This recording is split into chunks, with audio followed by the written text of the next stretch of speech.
We start in the GRC for Jira Learning Center, where guided learning paths help you get started with key workflows.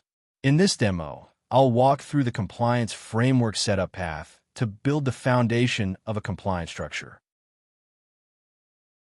The first step is creating an authority document.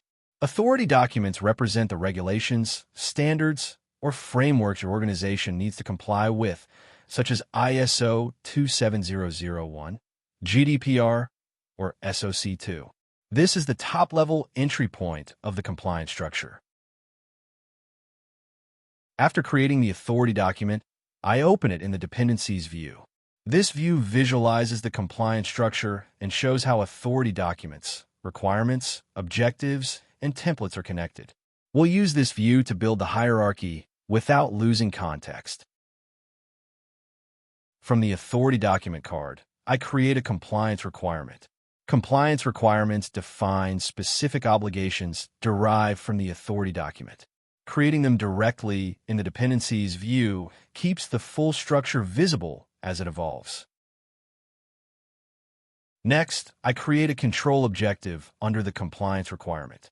Control objectives describe what needs to be achieved in order to meet a specific compliance requirement. They help translate regulatory expectations into clear, actionable goals, without yet defining how controls will be implemented.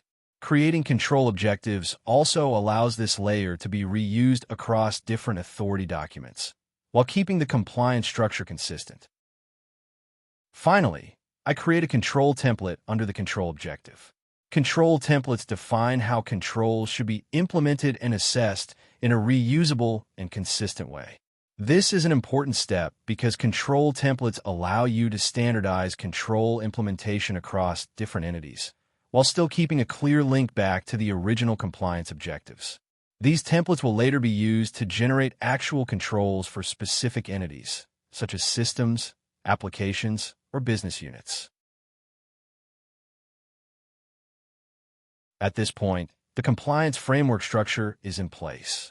We now have an authority document, compliance requirements, control objectives, and control templates, all connected in a single hierarchy.